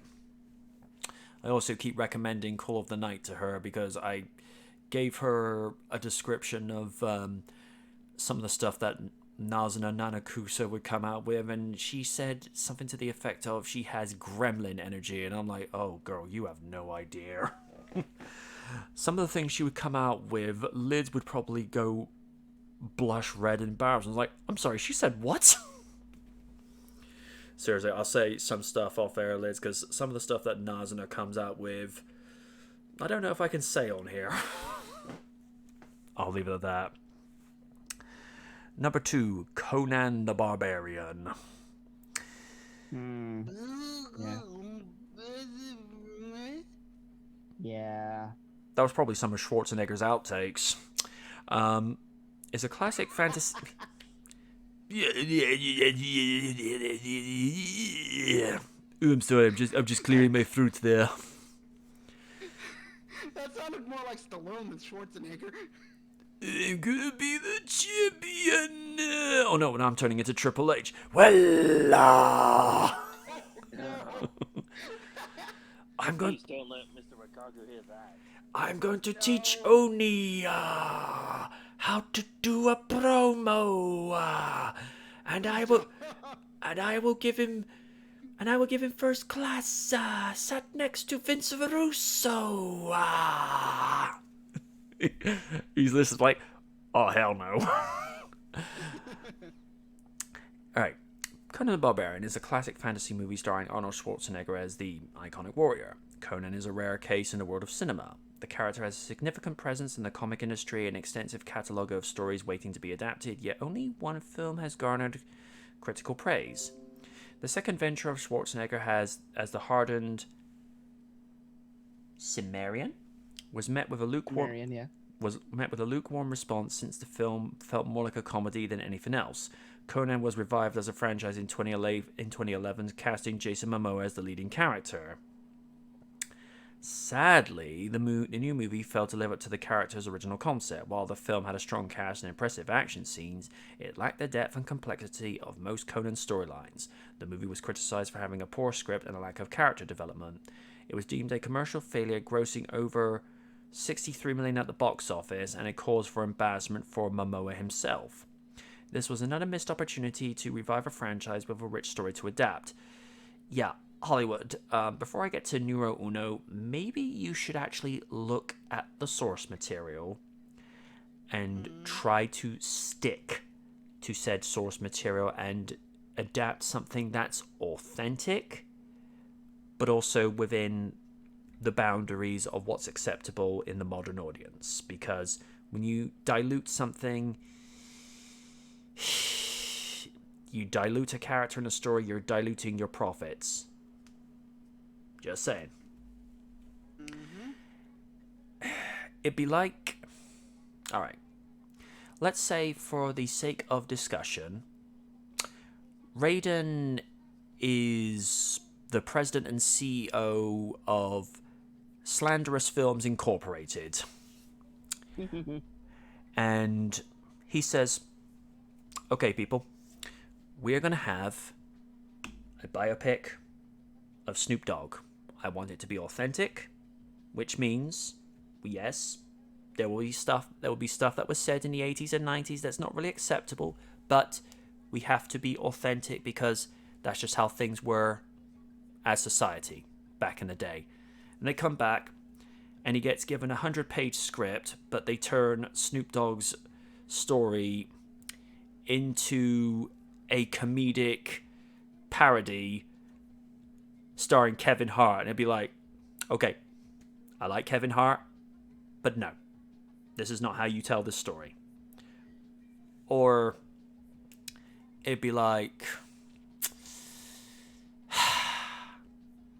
let's say Madam President says to her people at Presidential Films, okay, I want a live action Sailor Moon story, and I want it done right. And they come back and say, we want to do a more Batman Begins style version of her where she has no powers, but she still has the costume. How is this Sailor Moon? How is this Sailor Moon? Oh, by the way, we're suggesting Megan Fox. Get out of my office right now. Because It's like, no, I'll throw you out myself. if they said, I don't know, an actress that resembles a younger Sarah Michelle Gellar but with a similar acting principles, you'd be like, okay. He's like, humor me. You know, let me see what she can do. Then that's fine. But if you do something that deviates from what it's originally about, it's going to fall flat on its ass. Paul Feig. And You're getting tossed out. on no, that's like, Paul Feig, you're going to be so bad. We're going to let Jazzy Jeff as Jazz throw you out. And number 1, Psycho. No. Psycho is a classic horror film considered to be one of the best movies ever. The franchise was rebooted in '98, but the soulless adaptation failed to capture the original's magic. Universal Studios spared no expense. Saw what you did there. They brought Gus Van Sant to direct the remake and assembled a star-studded cast with Vince Vaughn leading the charge as Norman Bates, paired with such big names as Julianne Moore, Viggo Mortensen, William H. Macy, and Anne Hesh. The film was set to become a winner, but the director made the wrong choice of trying to emulate Alfred Hitchcock's visual style. Okay. It's one thing, as I've said before, it's one thing to be influenced and inspired, but when you're doing your own take, folks, do it your way. Do it your way, you know. Stick to similar principles, yes, but it'd be like... how to say this? It'd be like if Steve tried to do like a standalone Star Wars movie that was just called The Lone Jedi. Instead of trying to do what Lucas did, he looked at what make things work, yes, but then he would offer his own ideas, an own vision to say like, okay, this is what I like what he did, but I'm going to use these ideas to show what I think it could be. There's a fine line between inspiration and influence and just being a straight up copy. And, you know, people prefer it where it's more of an inspired influence rather than just copy pasta. The movie was a commercial failure, grossing only over $37 million at the box office. Jeez. And people thought Waterworld was a bomb. Waterworld, from a visual perspective, Waterworld's an intriguing movie. Writing-wise, no. It's probably one of the very few movies that Kevin Costner regrets. The last entry is the most solid proof that some stories should be left as it is. Hollywood should move on and create new and original concepts instead of trying to capitalize on past successes. People, we've been saying this for years. With regards to things like Ninja Turtles and comic book movies, there are so many stories that have been told in the comics, stories that have been told in the animated series that lay the foundation for what could be movie adaptations, whether they be traditional animation, CG, live action, or a mixture of all three, that you could tell.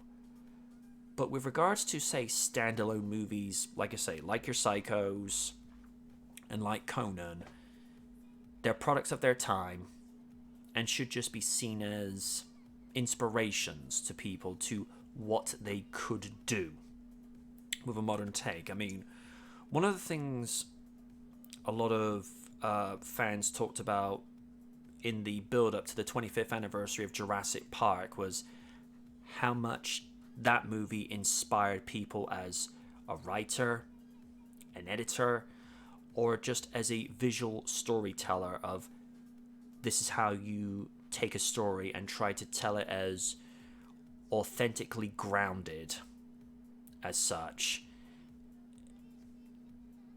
There are some franchises that should just be left alone. I mean, James Cameron, as much as we know we don't agree with some of his things, or how he feels about the Marvel movie franchise, because as Lids has said, he's got a little bit of an insecurity with the fact that he re-released his highest grossing movie ever just to topple Endgame. It's just like, wow, you're not insecure at all.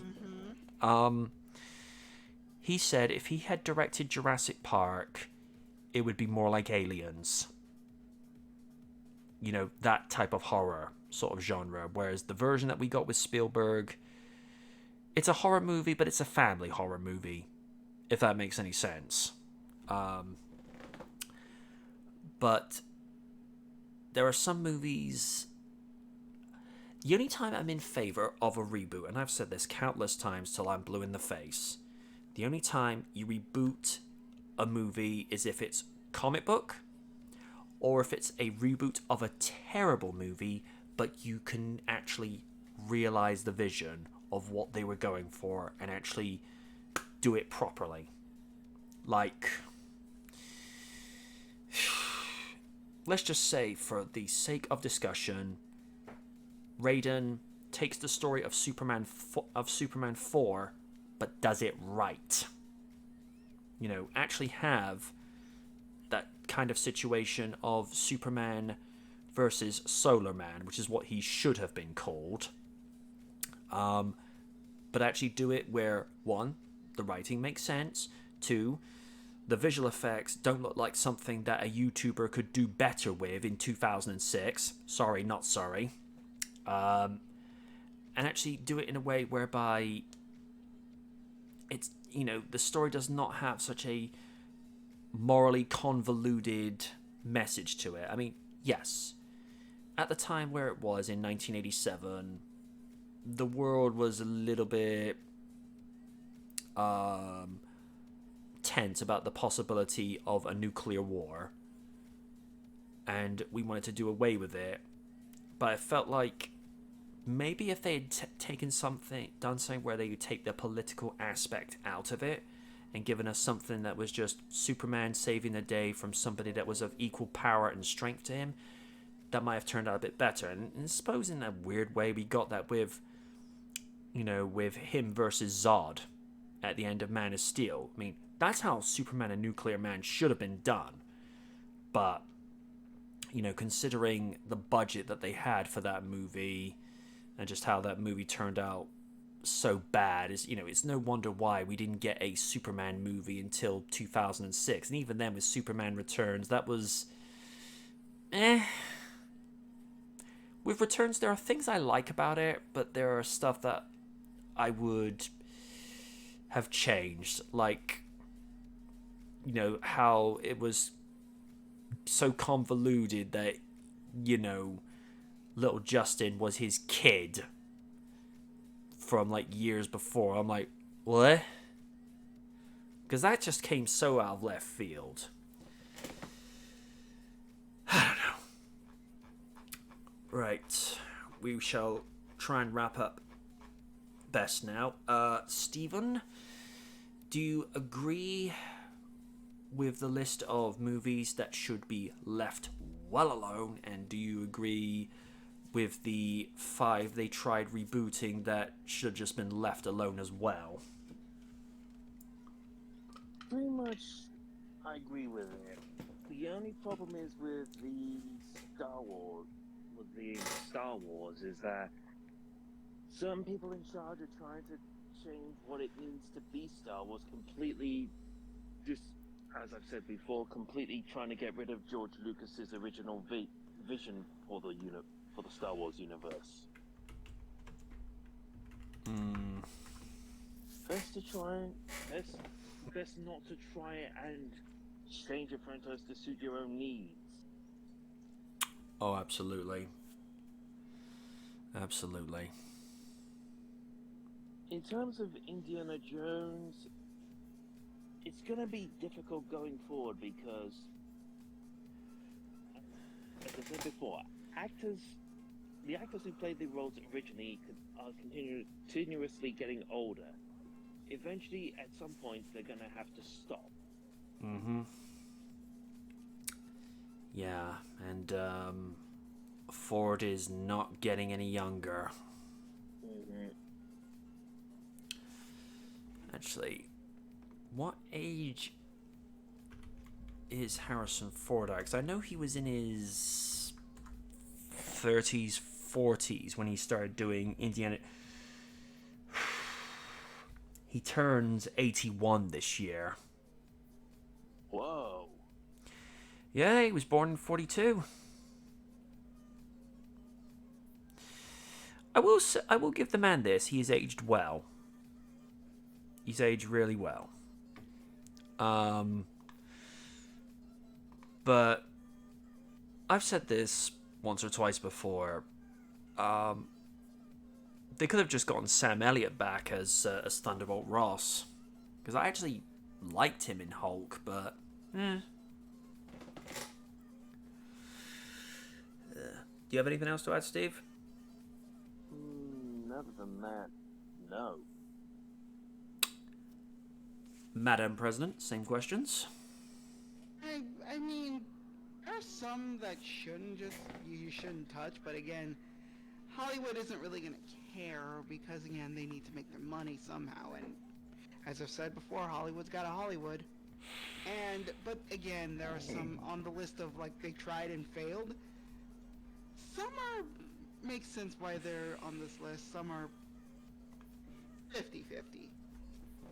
It's kind of like basically, yeah, Hollywood, you won't learn, but you still make these crappy remakes anyway, don't you? Yeah. Just like again, it is what it is, and there's nothing we can do about it because a studio's gonna do whatever they want. Just if they have someone that has an original idea, it's like, it's fine. But if it's like a remake of something, but it's like, but this, it's like, shut up and take our money. No, give the person who has an original idea a chance before you have to throw money at something that has been done to death. Think we're good. So does that mean you want Rock vs. Cena 3? No, absolutely not. Get the fuck out of here now. Yeah. And the fact that McMahon's actually a Hollywood producer on occasion. Oh, sweet lord. No. Oh, God. Why?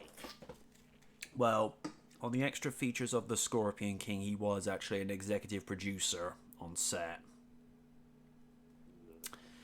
Yeah. But the way I understand it is he and Rock actually have 50-50 rights to his name, because Rock understands that it's because of him as a professional wrestler is what got his door in Hollywood. He understands that, and that's why he rolls with it. But I don't know.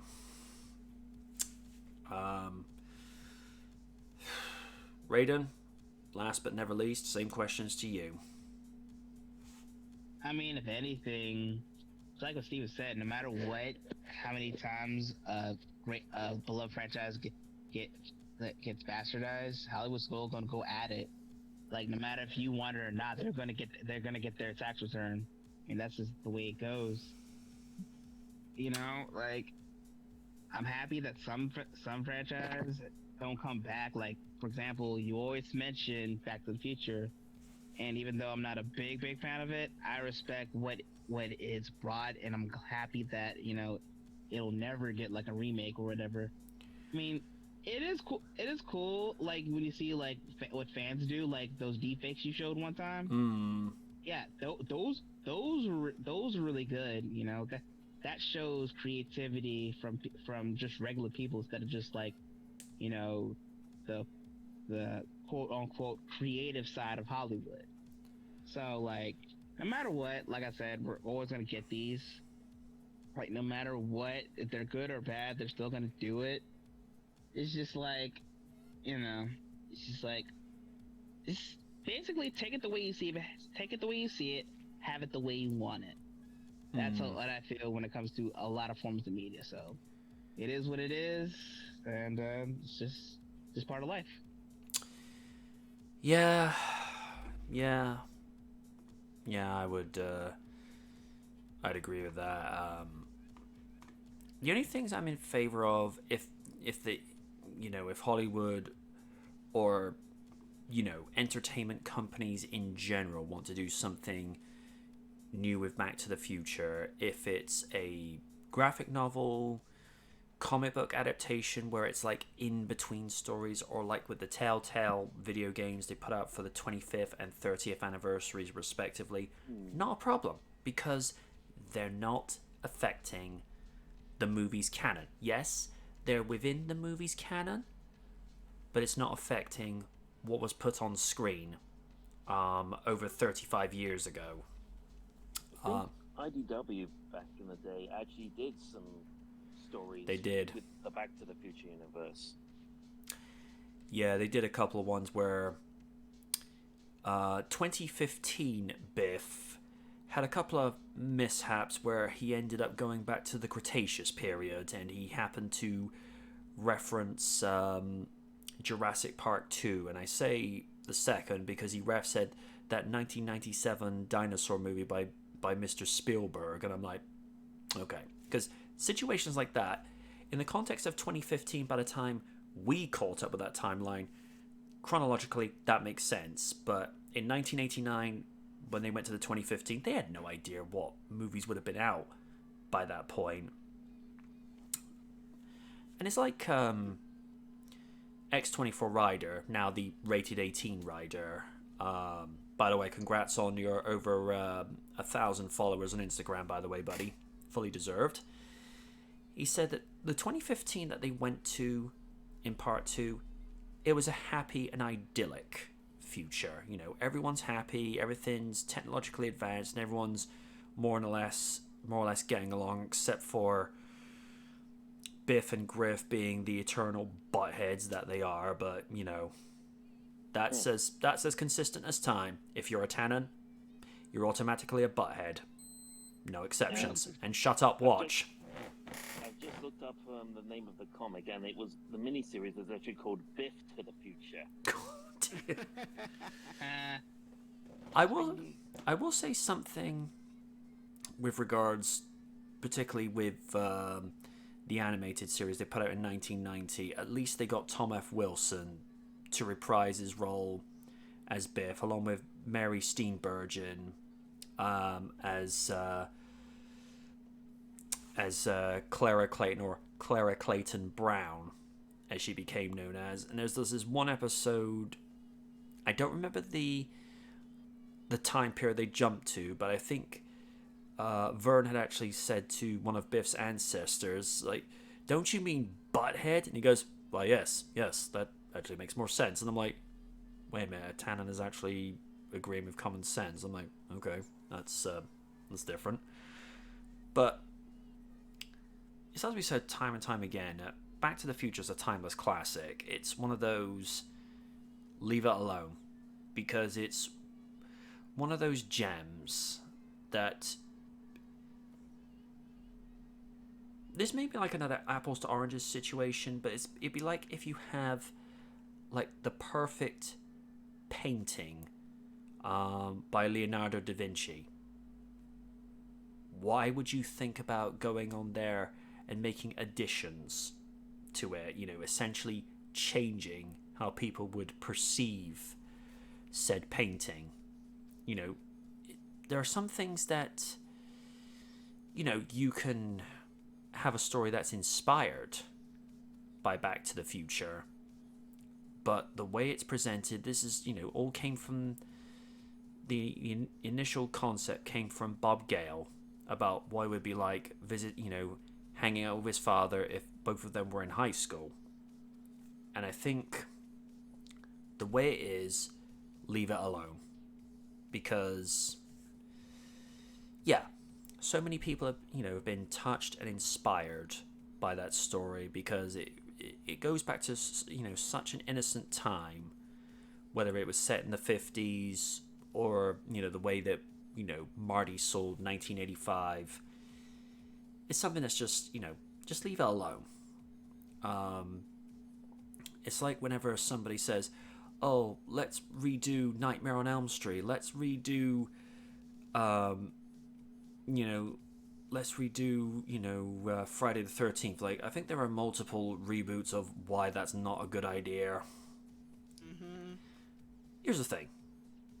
If you want to do something that's a video game continuation, where you're doing a brand new original story, but it's, set like years later, where somebody has, say, inherited the curse of Freddy Krueger, where they're essentially, he's in someone's head and is trying to take over them. That's the sequel for Nightmare on Elm Street Part 2. Oh, I did not know that. Sorry. Yeah. Okay.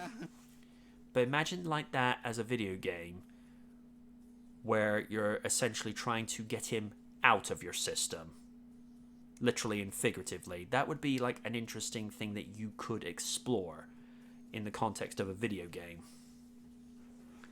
I suppose they kind of did that with the first Buffy the Vampire Slayer game, where the Master took over Angel's body. And I feel like, because I don't think they did another Buffy video game after Chaos Bleeds, did they? No, I don't think so. I think so either. And of course, we don't really know too much about the Buffy reboot that they're currently doing over at Disney, other than Sarah has suggested they get Zendaya to be Buffy. All I would say with regards to that reboot, first and foremost, stick to the source material. Yes, by all means, you have to adapt it for modern, for a modern day audience, but do it in such a way where it's not preachy or, lecturous, because Birds of Prey, Ghostbusters, and Charlie's Angels. Don't call me Angel. Shut the fuck up. I'm sorry. You can't not want to be called an angel if you're one of Charlie's Angels. That's, part of the code name. And it's hard to think it's been, over 20 years since the one with Cameron Diaz, Lucy Liu, and Drew Barrymore. Thank you very much. I remember my buddy Pete saying this. That awkward moment where she lands in the paddling pool and then turns up on a moped. He said, and I quote, "A Stone Cold Steve Austin shirt has never looked better on someone." Yeah. I looked at him like, okay, I'm going to give you that one. And it was the one where he's got like the rattlesnakes for arms, which I think that was cool. That was... I think that was really... He had that t-shirt like 98 when he was really like starting to get super, super over with the people. But yeah, with regards to Buffy, be up to date, yes, but don't make it pandery, don't make it lecturous, and stick to the source material. Have a Buffy for this generation, but have it as pure Buffy. Make it in the sort of look of, how to say this. It will have Zendaya in the role, but it will have the essence of Sarah Michelle Gellar's snark. That's all I ask. If they have a thing where it's like, oh, we just had this Twitter war where someone should have checked themselves, like, oh, we're done. It's like, no, none of that. Because like I say, people want to watch these things because they want to be entertained. they want to escape reality. It's like Liz has said on quite a few occasions. When we go to a movie theater, we want to switch our brains off. We want to leave reality in a corner where it can be quiet for 2 to 2.5 hours whilst we're just allowed to indulge ourselves with a little bit of fantasy, a little bit of escapism, to where it's like, yeah, I know I've got stuff to deal with afterwards, but these next 2 hours are for me, and just for me to relax and forget my troubles for a time. Because that's what we go to the theater for, that's what we play video games for, that's why we watch TV shows for, that's also why we read comics. We just want to escape for a while. We don't want to be lectured, we don't want to be spoken down to, because life does that to us enough anyway. Especially in these times. Don't even get me started. Alright. I mean, I'm hoping with what we've seen recently, whether it be with the direction that they're going with the Sonic the Hedgehog movie franchise, what they're doing with the Ghostbusters franchise, and what we've done and what that we've seen with the Chris Rock Netflix special, we're now going to start seeing a shift. We're seeing a shift in entertain, but not talk down to people. Leave politics where they should be with politicians. People can have a political opinion, yes, but keep it out of your profession unless, of course, your profession is dealing with politics. Yeah. Well, that was good. How's everyone else feel? Thank you, G. Grand. Alright. All right. Unless anybody's got something they want to bring to the table real quick, think we'll end it here this week? Yeah, Okay. I think I'm good. Alrighty then. I shall now go set to stream ending. We're going to be back on next Sunday, same time of 6 p.m. UK, 1 p.m. Eastern, and 10 a.m. Pacific Standard Time. And Stephen and myself will be back for Sonic Tuesdays and Jurassic Wednesdays at 10:30 UK, 5:30 Eastern, and 2:30 Pacific Standard Time. Until then, I have been the Knight, saying good night from the Night. Take care, everybody. Yeah, cheers. See ya. And, and let's go raid the little lemon bun because she is an absolute sweetheart. 2 viewers ready to raid. 3 viewers ready to raid. Okay. Go give the little lemon bun lots of love. Give her a follow. Give her a sub if you feel necessary. And we will see you next week. Take care. Out, y'all. Bye now.